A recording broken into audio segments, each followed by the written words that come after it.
Hello everyone.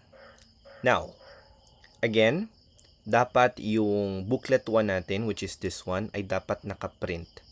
Okay, as you can see here, this is our booklet 1. We have our journals. We also have here our ledgers, including our subsidiary ledger, our worksheets, our financial statements, down to our post-closing trial balance. So, dapat ito nakaprint ito ngayon at nasa side ninyo. Pangalawa, yung booklet 2 natin dapat meron kayo. Ang booklet 2 refers to the source documents. So, ito yung booklet 2. Dapat nasa side nyo din to siya ngayon. Dapat nakaprinted to. At yung pangatlo, yung ating accounting cycle. Hindi naman to dapat necessarily dapat nakaprint. Kung meron lang doon sa side ninyo mismo sa ibang device, so much better. Okay? Pero kung wala kayong other device, so mas maganda na nakaprint siya. Aside from the accounting cycle, may ginawa din akong ito, decision tree. So, dapat ito nakaprint din kung pwede. Okay? So, what's the first thing that we need to do? The first thing that we need to do is to read the problem first. Mamaya na yung accounting cycle. So, problem muna tayo. Okay. Let's have here.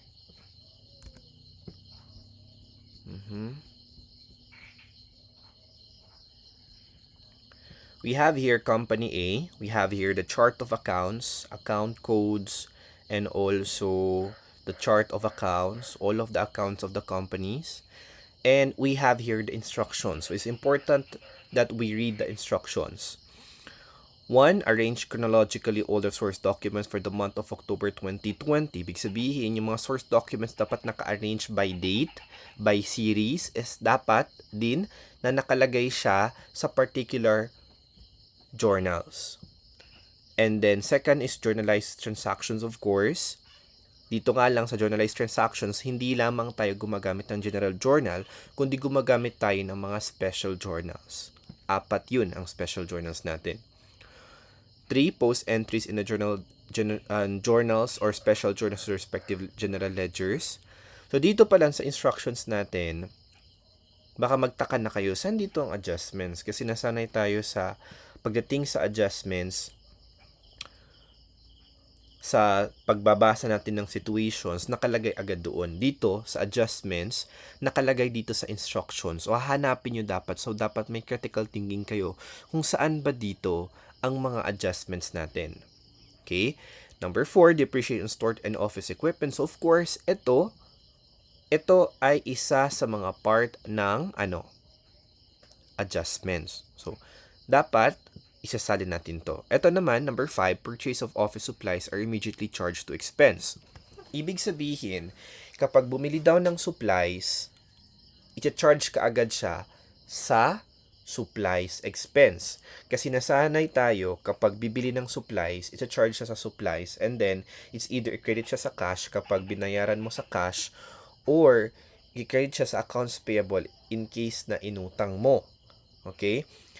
Pwede siya at pwede din tong i-expense ka agad.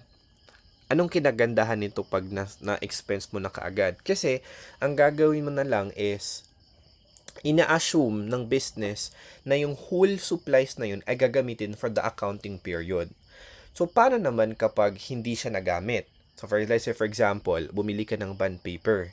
So, instead of ilagay mo sa supplies, ilalagay mo siya sa supplies expense. Yung 10, wait lang ha. Okay. Annotate natin. Okay. So, supplies expense 10,000. Tapos, ina-assume na ng business na within the accounting period, magagamit yung 10,000 na supplies na yun na bond paper, let's say for example. Para naman kapag hindi siya nagamit ng 10,000, 9,500 lang or 9,000, doon na papasok yung reversing entries. Pero hindi po tayo mag-discuss ng reversing entries. Okay? Ang gist lang natin ngayon is that kapag may supplies na resibo, big sabihin, office supplies man siya, or anything regarding sa supplies, hindi mo po siya ilalagay sa supplies as current assets, kundi ilalagay mo siya sa expense directly as a supplies expense. Again ha, directly charge to supplies expense kapag bumili. Kasi baka masanay kayo na supplies ang ilalagay. Kasi dito nagkakaroon ng problema ang ibang mga trainees or mga estudyante, nalagay nila sa supplies kasi nasanay sila. Tapos, hindi nila binabasa yung instructions. Okay? Number 6, the company prepare FS or financial statements on a monthly basis. Books are closed at the end of each month. So, dapat daw gagawa tayo ng monthly basis. So, post-closing trial balance ito, September 30. So, ibig sabihin, gagawa tayo ng financial statements for the month of October. Kasi base dito, nakalagay October 2020. The business is a non-VAT registered business. Ibig sabihin, ito ay below 3 million sales. Profit is divided equally. Bakit divided equally? Kasi nga, partnership sila.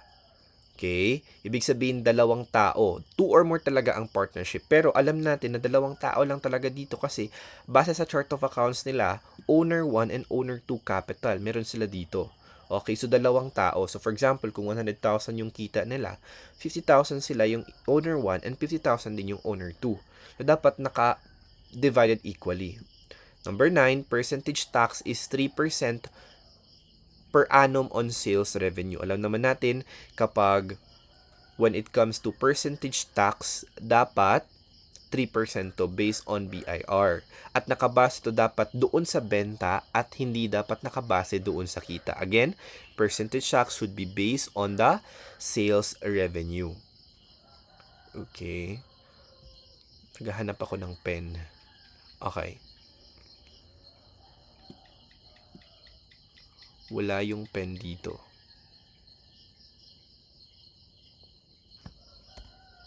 Okay. Ayun. Now, we also have here our post-closing trial balance as of September 30, 2020. As you can see here, puro dapat to mga real accounts. Wala dapat tong mga nominal accounts. Kasi ang mga nominal accounts, ginagawa nating 0 at the end of the accounting period. Okay, dapat 0. So, dapat makita natin sa post-closing trial balance, wala. So, makita natin dito, wala. Okay? So, balik tayo. So, tapos na tayo sa instructions part. Tingnan natin ang chart of accounts. Tingnan natin yung post-closing trial balance at yung mga instructions. Pupunta tayo doon sa ating accounting cycle. Kasi dapat nakaayon tayo doon sa accounting cycle. Okay. Base dito sa accounting cycle, 1 to 9, okay, etong post beginning balance, hindi talaga to directly nakasali sa accounting cycle. Nilagay ko na lang to dito para hindi kayo mawala. Again, before po tayo mag-cut ng mga source documents, ang gagawin natin ay Ang gagawin po natin dapat ay mag-post ng beginning balance. Yun pa ang unang gagawin ha. Mag-post ng beginning balance kasi ang iba ang ginagawa nila ay nagka-cut kaagad. Ang tendency kasi doon makalimutan natin na meron palang beginning balance na kailangan ilagay, which is magkakaroon kayo ng problema along with it. So dapat unahin mo na talaga mag-post ng beginning balance.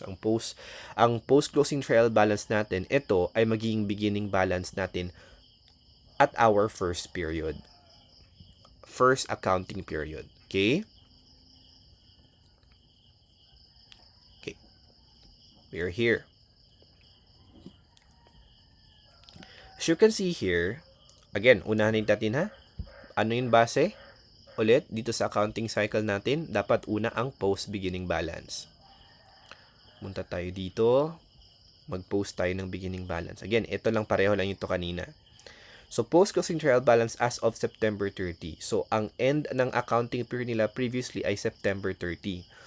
Kaya, ang mga balance na nakalagay dito ay ilalagay natin sa general ledger natin. So, iisa-isahin natin to siya. Ang tanong dito, ano ang gagamitin nating date? Ang gagamitin po nating date ay yung sunod doon sa accounting period na yung susunod sa pinaka-last na accounting period. Since this is September 30, ang susunod dito ay October 1. So, ibig sabihin, ilalagay natin dito October 1, 2020. Okay? Kasi, tapos gagawa din tayo ng October 22. Again, gagawa tayo ng October 2020 na financial statements. And, okay, to understand this, dapat October 1, 2020. Since last is September 30, ano mang sunod dito, di ba? October 1. So, lagyan natin October 1. 10/01/2020. So, pwede natin ilagyan ng, so, dapat to nakaayos to. Wait lang ha. Dapat naka-format to siya. Naka-format ng maayos.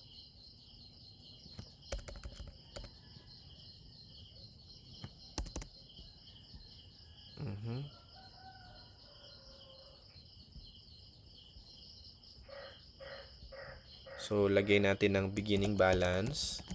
Pwedeng beginning balance. Or pwede ding beginning, ganyan. So, huwag kayong pare-pareho. Okay? So, lagyan na natin beginning balance.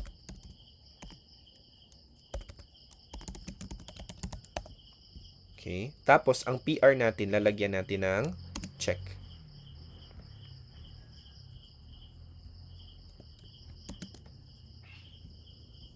Oops. Ayaw mag-check. Okay. Tapos, diretso na kaagad sa balance. Hindi kayo dapat malito dito kasi dapat alam nyo na ngayon at masters nyo na kung ano yung mga normal balance ng mga accounts. So, ano yung sa cash natin? Wait lang ha. Zoom muna natin to siya. Okay.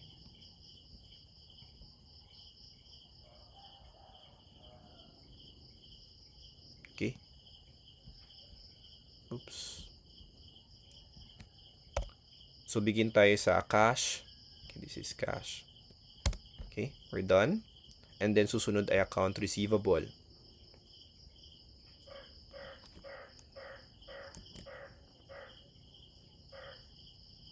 Copy-paste lang natin. Pareho pa rin siya. Liitin natin to.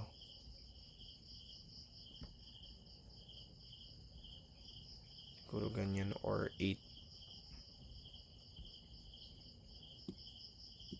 Kasi mamaya baka hindi to kakasya pagdating sa okay. Pagdating sa paggawa nito as a PDF. Okay. 100,000.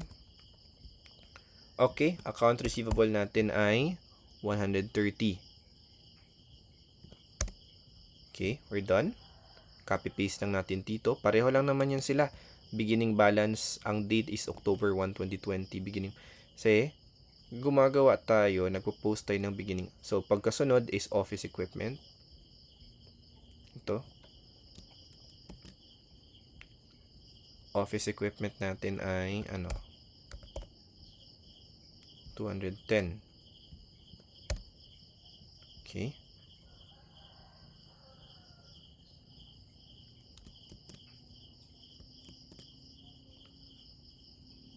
Sunod ay accumulated depreciation office equipment. 17,500. Okay.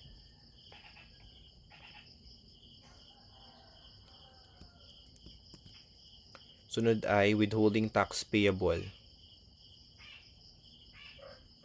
Oops, nanap natin ito.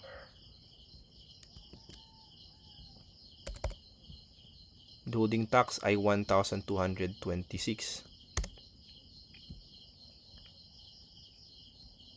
Oops.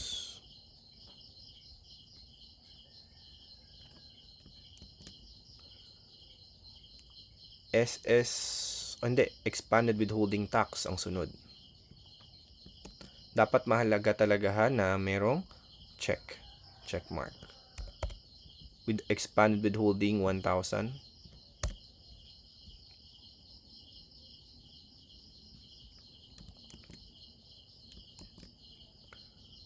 SSS PhilHealth Pag-ibig contributions payable.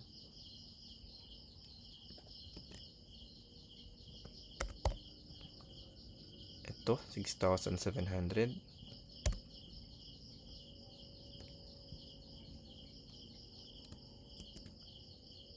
Tapos, utilities payable.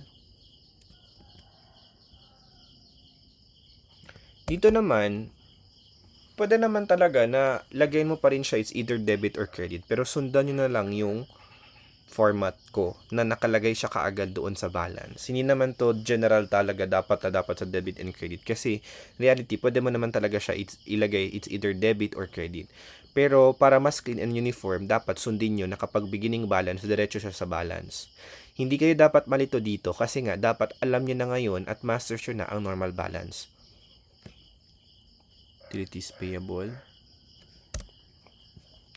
Kapag may nakikita kayong mga other problems, tapos sa beginning balance pa lang ay mga nominal accounts, mali na yun. Kasi dapat yung closing trial balance, dapat wala talagang nominal accounts. So, tapos na tayo sa utilities payable. Kanin? 5,000. Sunod ay accrued percentage tax payable.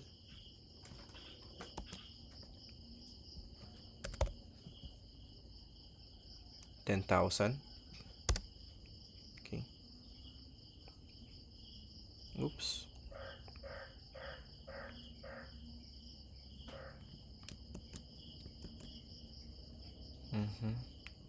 Owner 1 capital.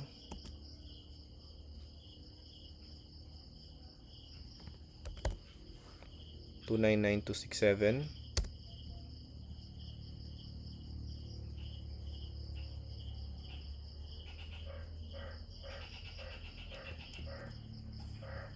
Okay, we also have here owner 2 capital.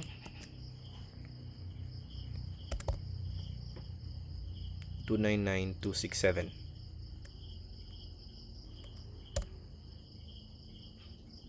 Okay, and we're done with our post beginning balance.